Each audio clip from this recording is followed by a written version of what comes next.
Hello friends, I am Rob here at the Lair of OmnusI with you once more to talk about another topic word for RPGaDay 2019 from the RPG Brigade of Facebook. Today is the 18th of August and the day's word is plenty. Now, as is customary for this format, I will use that word to just talk about something. In this case, plenty is the bane of adventurers, especially in fantasy games. Let me explain. Generally, there's a number of things that drive adventure and drive player characters to risk their lives again and again against horrific creatures from across the cosmos. And one of those major things is scarcity. What causes a group to move away from their hometown as their adventures make them bigger and bigger fish in an increasingly smaller pond? It's usually scarcity.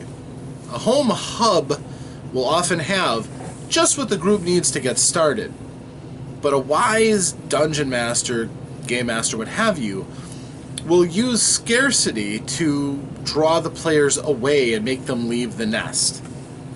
For instance, if you have a warrior and you've had some successful adventures under your belt and you've got a stash of gold, enough so that you probably really wouldn't have to work hard for the rest of your life, if you want to continue being an adventurer, you probably want to invest that money into things so that you can take on bigger and tougher things and be more potent. But when you go to the smith and you ask for much better armor than what you've got on, the smith tells you, that's simply beyond my ability to make. I'm not an armor smith. I make horseshoes. I can bang out a sword every now and again. It's not going to be the greatest, but it'll suffice. If you want really fine craftsmanship or advanced armor, you're going to need to go to the big city, or you may need to go to another kingdom where they have smiths. Maybe you have to go to the dwarves, who are the masters of that craft.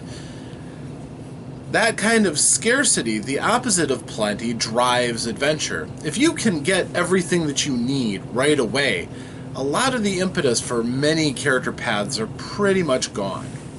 And some of the challenge of the game can really be difficult. There's a method of running games, and it gets tossed around, sometimes used as a derogatory term, but a Monty Hall campaign. The idea being, Monty Hall was the host of Let's Make a Deal, a game show back in the day. People would dress up in ridiculous costumes, and they would generally have various challenges. Sometimes being offered a prize for the possibility of something completely garbage or something that could be worth a lot of money, or maybe a lot of money. So there was always that, let's offer you this, but maybe if you take a chance you can get something more. And that was Let's Make a Deal. And Monty Hall adventures and Monty Hall campaigns are ones where the players are given a great deal of treasure without a great deal of effort.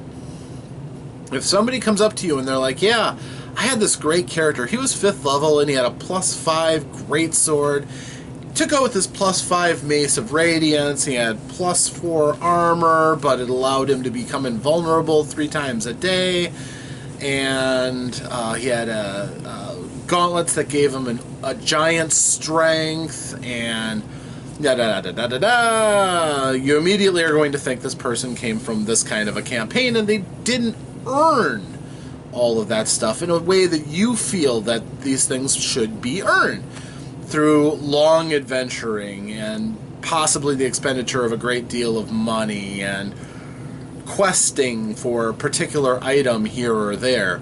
Hearing somebody who got all that stuff at a low level can really make it feel cheap. And from somebody who has done campaigns that had occasionally run into the Monty Hall level, let's face it, it is nice to give your players presents. It is nice to let them find the big score from now and again, and unfortunately, that can get really hard to top. I mean, if you're 5th level and you have a +5 sword and +5 armor, and, in your game, if that's the top of the line, what is there left to search for? What are you going to have to do to keep topping yourself so that the players feel like they're progressing, like there's still more peaks to go to and to ascend to? Plenty can be an absolute killer as far as running games and keeping your players challenged. So, quite honestly, one of the things, especially new game masters, a trap they often fall into is not balancing out your entirety of your campaign. Often that comes from not having a bigger picture and not planning things out, or extending campaigns beyond the level that you thought you were going to go to. Quite honestly, there's nothing truly wrong with giving your player characters tons of great stuff. If you're going to have a relatively short campaign, if, say, you never intended to go beyond 5th level and you want everybody to play with the best stuff in the game, okay, you can do that. Certainly, it's your game. But if the players are all like, well, but we really love these characters, we want to keep going, and you're like, okay, I guess I can run them up to 10th, you're going to have to do even more to challenge those characters. You're going to have to do more to incentivize those characters. And if you turn off that gravy train, if you shut off that flow of magical goodness and really high-end treasures, they're going to be dissatisfied because they're used to a certain expectation. So, budgeting and balancing, oftentimes putting things into tiers and escalating as you go at a level that's achievable, that still maintains a sense of progression, but out of necessity strangles the sense of plenty and abundance around the players so that they have to work for getting more and cool things. That is one of the arts of game mastering, quite honestly. And rather than just talk about it, honestly, there's a couple of ways of getting around this problem, if it is a problem for you. Number one, have a realistic idea of how far your game is going to go. It doesn't have to be in black and white, but it should be within 1 or 2 levels of how far the game is actually going to go. From that point on, decide at what points you want your players to be able to hit certain benchmark and items. Things like potions that are one use, it can be sprinkled fairly liberally, but we're talking about the items that make the characters better and substantially better. Even a +1 sword in Dungeons and Dragons, not only does that character hit more often, not only do they do more damage every time they hit, they also now can hit a wider range of creatures, and you've expanded the different list of prey that they can go hunting down. So those are all things to consider, and when they get more and more magical and you add on abilities to their weapons and things like that, you are making that player character more powerful and stuffing him and pushing up against a plateau that you might not have been comfortable about doing so. So think about that before you put things into your games. Ultimately, the Dungeon Master is responsible for everything the characters are ever going to find. If you deem it otherwise, they'll never find it. So have that sense and stick to it. If you give out a +2 weapon at level 1, well, it's possible those weapons are going to be there, but they should have worked for it pretty hard. And if they find it, understand that that is a supremely good item for what their level is. And otherwise, maybe it's something that's temporary. Maybe it's something that will only last so long, and the power will glimmer until they recharge it. Or there's a whole host of different things that you can do, but regulating is a key part of it. Secondly, if you are going to choke it off, still leave the promise of those items on the table. Don't just give it to them as part of the reward. Sometimes giving a clue to the location of an item in a treasure hoard is better than giving the actual item, because it gives the character something else to work for. If they want it, they have to go and earn it. And that can be a treasure map. That's tried and true technique, of course. Maybe it's a journal with scraps of lore. Maybe it's a teleportation stone that can whisk the players to a new dungeon or a new area. all different things that you can do. All perfectly valid, and will make those players feel like they've worked for that item. When they've worked for an item, they tend to value it more. It has more significance, not just because it has more power, but also because it's something they earn. That's their payment for a good adventurer's work. The other thing that I can think of that really helps is to diversify the type of items that you're going to give.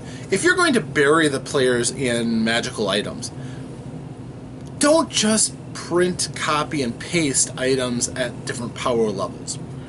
For example, if they find a magical sword, and if you're using a random table, your rule says it's a +1 sword, maybe don't give them a +1 sword. If you determine that it's a short sword, a weapon for cutthroats and thieves, I'll use my list here of all my minor magical items that I've created for my new adventure, The House of Wonders. Say it's the Sword of Scintillation, or the Scintillating Sword. The Scintillating Sword is a short sword. It doesn't do any extra damage, and it doesn't give you a bonus to hit, but what it does do, if a rogue is using it, if they attack with advantage and get a sneak attack in on an opponent, their next attack they use that sword to attack that character with, the blade blurs and is impossible to completely get bearings on to avoid it. So the next attack will also attack as a sneak attack, even if the rogue in question does not have advantage or an ally on their side fighting them.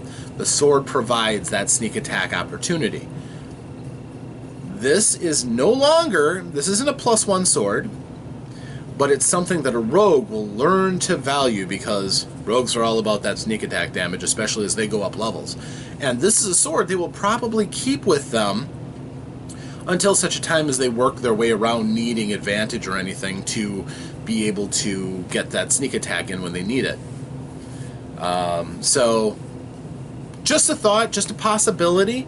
But yeah, I've been a Monty Hall GM. Now I've learned to choke it back and let the players value their items and give out lots of minor items. And if this is a technique that works for you, you're welcome to it. So thank you very much for listening. I thank you all. I will also see you the next time I crawl in front of the internet to make one of these videos. So until that time, farewell.